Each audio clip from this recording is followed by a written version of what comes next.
In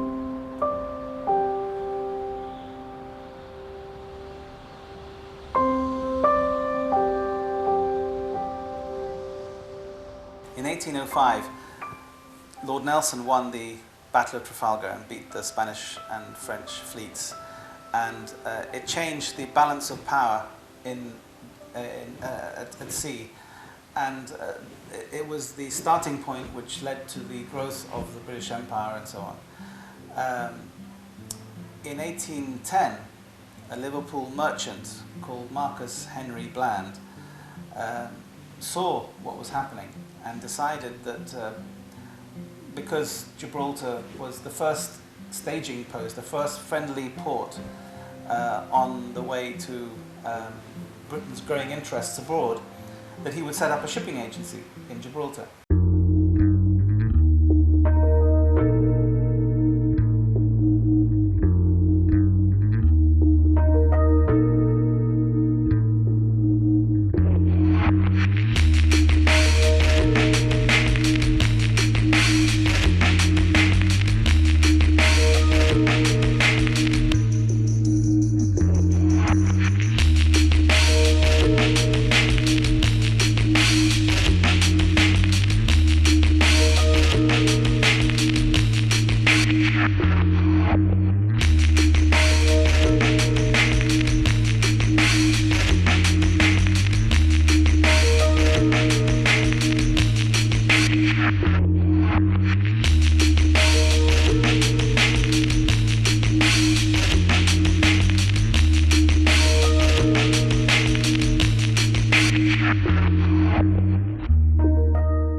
It's said that small opportunities are often the beginning of great enterprises, and that was certainly true for Marcus Henry Bland. The story of the company he founded in 1810 tells us a lot about Gibraltar's evolution as a trading post, as the key to the Mediterranean. Mr. M.H. Bland would set in motion a commercial project that would move forward relentlessly via steamship, seaplane, airplane, coach and cable car. A company with a 200-year history so rich that it would not only take in world wars, but help influence the way that those world events impacted on the Rock and its people. The role of a ship agent, I don't think, has necessarily changed. Actually, in over 200 years, you still provide the services that a ship requires when they come into port as efficiently as possible. The role that Marcus Henry Bland and his colleagues, rivals, competitors fulfilled was perhaps not only acting as a port agent, they were owners of cargo, they bought and sold cargo, not just in Gibraltar and providing for the military needs of Gibraltar and the needs of the population, but also into Morocco, up the coast into Portugal, and further afield into the Mediterranean.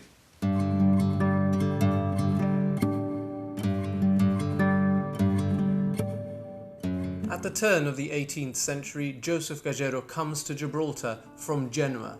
In 1819, his son Andrew is the first Gagero to be born on the Rock. In 1891, John Bland passes away.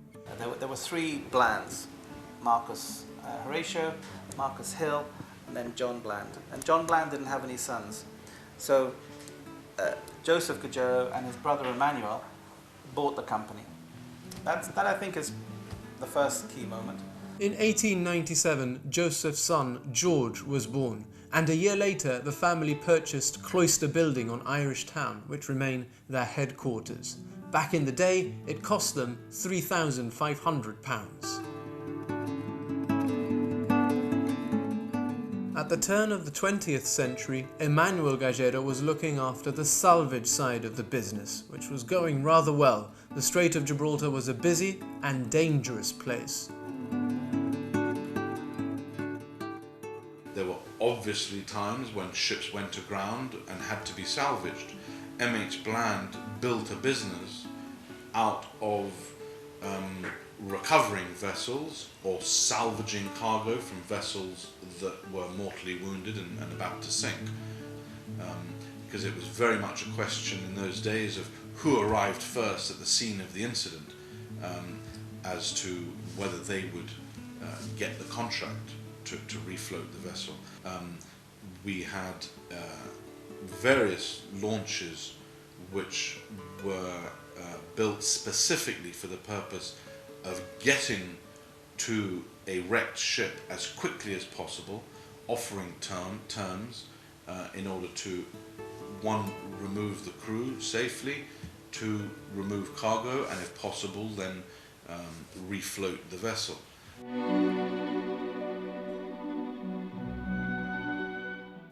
1911 to 1914 are difficult years for the Gallero family. At the head of the organization, Joseph sadly passes away, as does his brother Avelino several years later. Emmanuel has to retire due to ill health. The natural male heir is George Gallero. He's just 17, but he becomes managing director and is thrust into a world war. He joined the business 3 days before the outbreak of the First World War. And he joined at the age of 18 when his father died, and his grandfather, his uncle, was very sick. So the family decided to appoint an 18-year-old to take over the company. He then had to face the challenges of the First World War.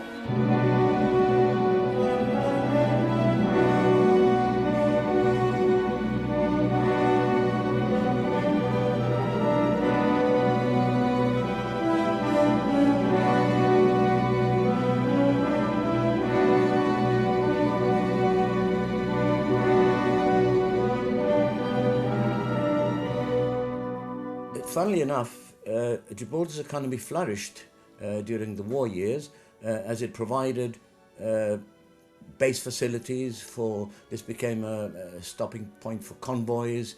There were obviously many troops who would come here on the way to the front. So the economy in a way flourished in Gibraltar as a result of that. There was plenty of work in the dockyard as well, fitting out the ships, and there was more coaling than ever. Remember, the coaling was a major industry in Gibraltar at that time.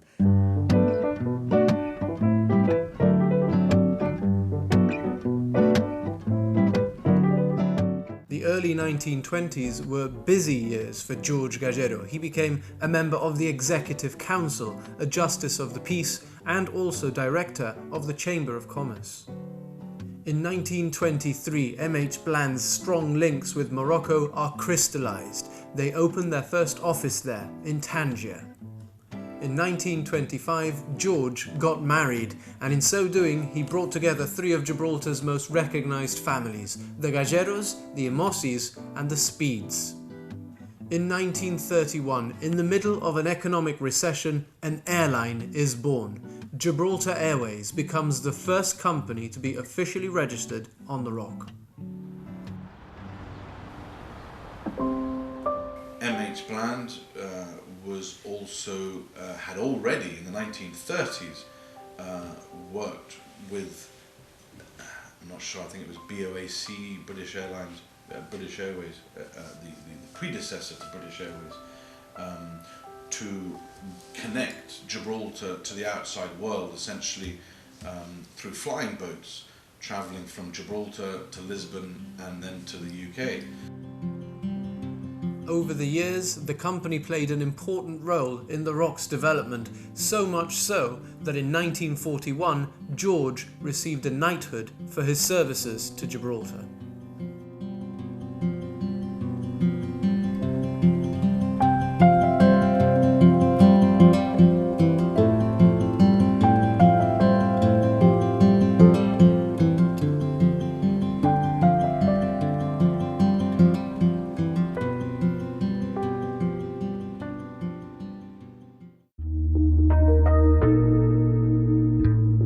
Gibraltar has been a key strategic location for Britain during many of its world events. The Second World War was extremely challenging. The whole population of Gibraltar had to leave the Rock, although my grandfather, Sir George, stayed on the rock.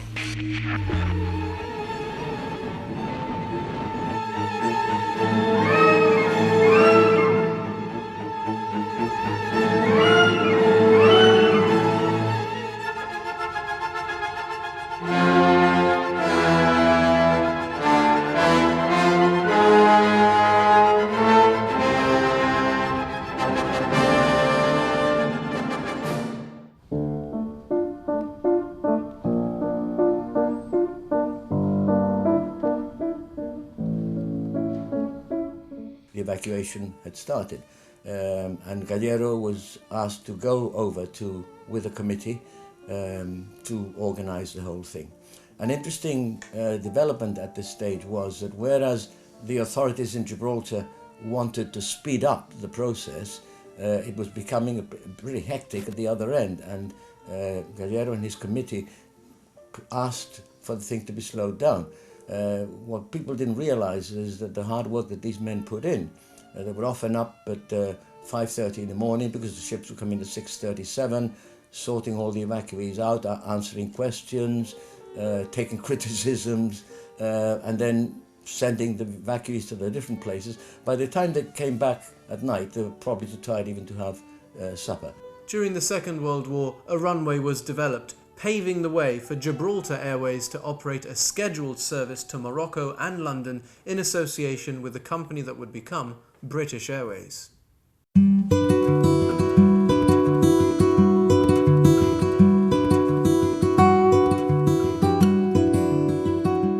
introduction of passenger aircraft in the 50s and 60s in what we would consider the modern airline business created an opportunity for MH Bland and Gibraltar in a wider from a wider perspective to offer holidays with our advantage of our heritage, our history, our sun, and our link to Morocco and Spain, to be a centre for tourism.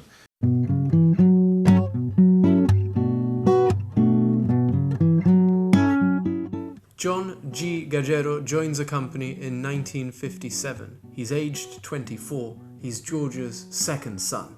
So many people stop me in the street and ask me how my father is. And I think my father is one of these silent heroes who a lot of people have looked up to over the years. You know, he's a person who has a man of his word, a man of honour, a man of integrity. And I think that those are the things that we can all learn from, especially in today's world. As an evolution of that tourist product, my father, John, travelled to Switzerland in the early 1960s, and obviously the Swiss had already developed cable cars as a form of transport through the mountains, and Dad came up with the idea of developing a cable car to the top of the rock.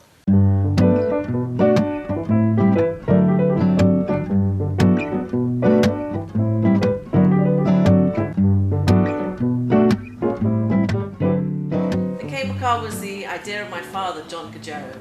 When he was 24, he went to Austria on a skiing trip with some friends in 1959, and he came back with the idea of why not build a cable car on the Rock of Gibraltar to the top station, to the top of the rock.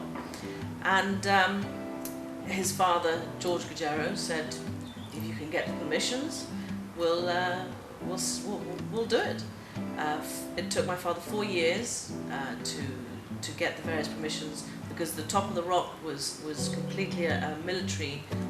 There was no access to the public, and they didn't really like the idea of the public having access to the security area. It took him 4 years, and in 1965 he signed a contract with the Swiss company Von Roll, and as promised, on April the 1st, 1966, the cable car opened for business, and it's been operating ever since. And it really did transform and create an opportunity for the idea of what is the nature reserve today. And it opened up the whole area for the public.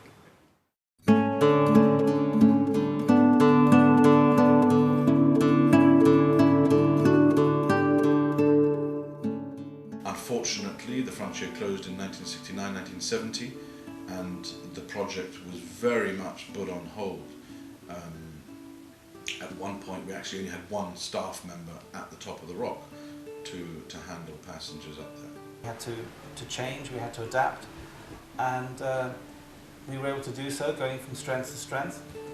Obviously, when the frontier closed in 1970, Gibraltar found itself landlocked, and its source of groceries and connection to the outer world was either by airline to the UK or by sea to Tangier. The port of Morocco was the harbour, the actual harbour as you see it, as you know it today, was built to the requirements of MH Bland and the fact that it was going to be building a purpose-built vessel, which we all now know as the Monscalpe. Some would say El Chulo del Estrecho, because of her ability to travel across the straits, to sail across the straits almost in all weathers. I think, if I'm right in saying that she never actually failed to keep to her schedule once over 40 years. And I think that served Gibraltar particularly well, and I think we were all immensely proud of the service to the community that the Monscalpe provided.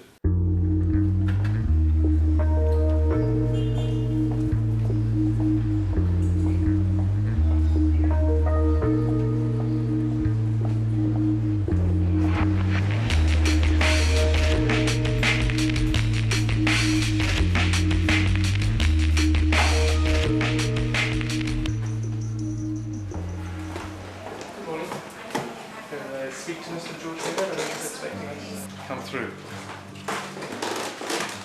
But you've got sort of photographs and models everywhere, haven't you? We've got images from the various phases of the company history, which we have on display. You have an image here of the first flying boats coming into Gibraltar, next to the runway on Western Beach, in the old MH Bland shipyard. All passenger ships would come into the bay of Tangier, and all passengers and cargo would be discharged into lighters and brought to the beach.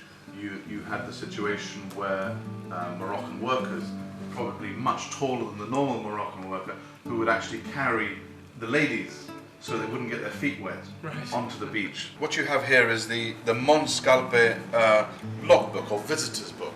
A couple of interesting names you have here. You've got Peter O'Toole and Omar Sharif, the Duke of Kent, Prince Edward. What you also have here is the gavel which was used at the launching of the Monscalpe, which my grandmother held as she smashed the bottle of champagne over the ship's bow. We've even kept the cork from the bottle of champagne. This is the 1950s when Sir Winston arrived in Gibraltar prior to joining Aristotle Onassis on his yacht in Tangier, which he was invited on board. And my grandfather, Sir George, welcomed him on his arrival at the airport.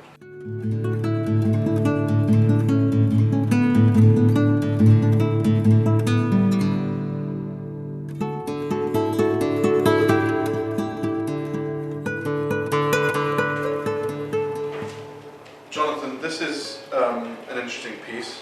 It was where my grandfather, Sir George, worked from 1913. He wrote an inscription which says, "Father had this desk since 1898 and I have worked at it since December 1913. So proof that he did actually work here. Brilliant.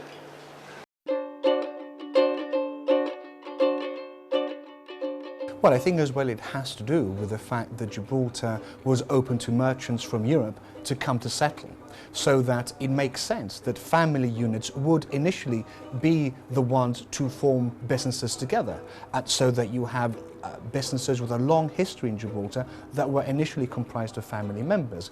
It's also interesting that that being the case, as Gibraltar has progressed into a society from being a family-based community, although I think we have not lost the element of community, but there is also the fact that with the gaming companies and with an increased number of immigration coming to fill in certain posts within the growing gaming and other financial services industry, and we have that almost divergence between community and society, that most companies now take the form of what a law student or a business student would see as a company made of shareholders, directors, employees, and you have that almost textbook formal structure of what a business entity should look like. But it is also a good thing that being Gibraltar the way it is, that we still have old family businesses that did start as such, and that we still have them here growing strong and providing their services and selling their goods to the community or society.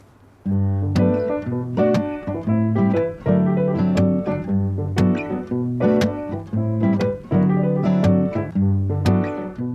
see the boom 15 years ago on shipping compared to what it was before. Due to the bunkering in Gibraltar, in the Straits area, has been tremendous. We can say that our company, MH Bland, we concentrate on that, used to handle around 30-40 ships a month. When I got in, it's grown exponential to 140, 150 ships a month in the peak months of the year. So yeah, it's grown tremendously. Yeah.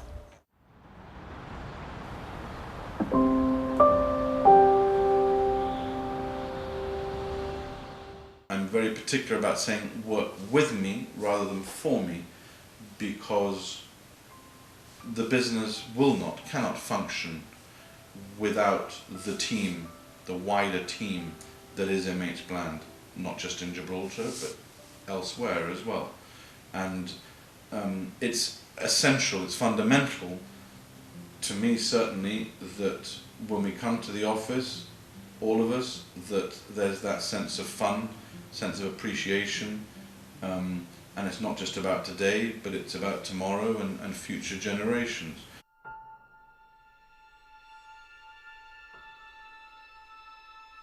Over 200 years in business and going strong. Through good times and bad, the Blands and the Galleros have worked hard, carving out new, exciting opportunities. I wonder whether Marcus Henry Bland had any idea how much his move in 1810 from Liverpool to Gibraltar would influence the lives not just of thousands of people, but the very development of Gibraltar itself over 2 centuries. Join us again next week when we take a look at another Gibraltar business with real heritage.